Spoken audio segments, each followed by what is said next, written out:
అందరికీ నమస్తే. నేను కోటేశ్వరి పసుపులేటి, మీ టీనేజ్ వెల్నెస్ కోచ్. ఈరోజు నేను టీనేజ్ గర్ల్స్ అండ్ బాయ్స్తో మాట్లాడాలనుకుంటున్నాను.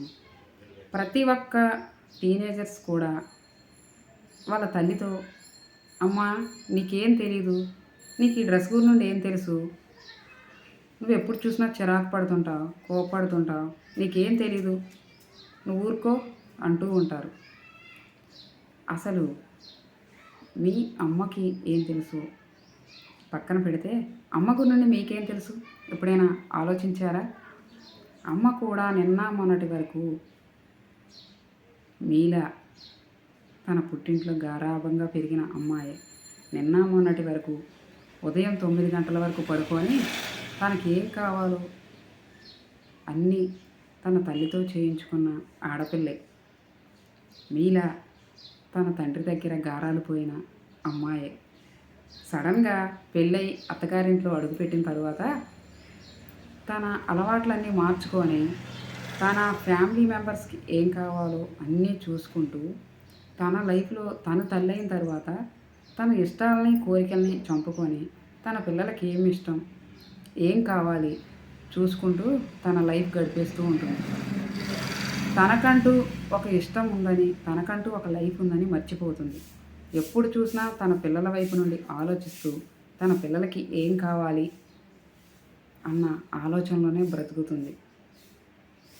అలాంటి అమ్మ ఏం చెప్పినా తన పిల్లలు బాగుండాలని ఆలోచిస్తూ ఉంటుంది. అలాంటి అమ్మను చాలామంది పిల్లలు అసలు నీకేం తెలియదు, నీకు ఏదైనా చెప్పినా అర్థం కాదు అంటూ ఉంటారు. అమ్మకి అన్నీ తెలుసు, అన్నీ అర్థం చేసుకోగలదు. కాకపోతే మీరు చెప్తే వినాలని తనకు తెలిసిన విషయాన్ని కూడా తెలియనట్లు మిమ్మల్ని అడుగుతూ ఉంటుంది. మీతో టైం స్పెండ్ చేయాలని మీరు విసురుకున్నా కసురుకున్నా మీతో మాట్లాడుతూ ఉంటుంది. ప్రతిరోజు అమ్మతో కొంత సమయాన్ని గడపండి, సరదాగా మాట్లాడండి. దానివల్ల అమ్మ రోజంతా పడ్డ కష్టాన్ని మర్చిపోతుంది.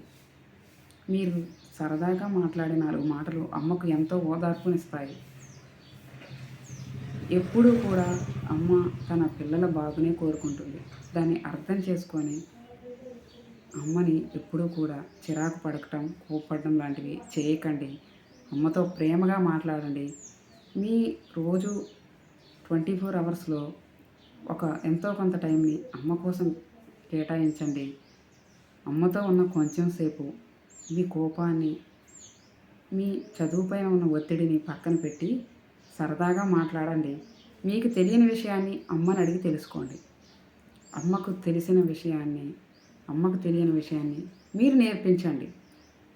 ఇలా చేయడం వల్ల మీకోసం పడ్డ కష్టం మొత్తం మర్చిపోయి అమ్మ చాలా హ్యాపీగా ఫీల్ అవుతుంది. అలా కాకుండా మీరు పదే పదే నీకేం తెలియదు, నువ్వు ఎప్పుడు చూసినా చిరాకు పడుతూ ఉంటావు, కోపడుతూ ఉంటావు అని చిరాకు పడుతుంటే, ఈ పిల్లల కోసమా నేను నా లైఫ్లో నా ఇష్టాలని, నా ఆలోచనల్ని వదులుకుంది, నా అలవాట్లను మార్చుకుంది వీళ్ళ కోసమా అని అమ్మలో అమ్మ కుమిలిపోతుంది. మీరు గుడ్ చైల్డ్ అవ్వాలంటే అమ్మను ప్రేమించండి. అమ్మను ఎప్పుడూ కూడా నీకేం తెలియదు, నువ్వెప్పుడు ఏం చెప్పినా సరే నీకేం తెలియదు అనడం ఆపేసి అమ్మతో సరదాగా మాట్లాడటానికి ట్రై చేయండి.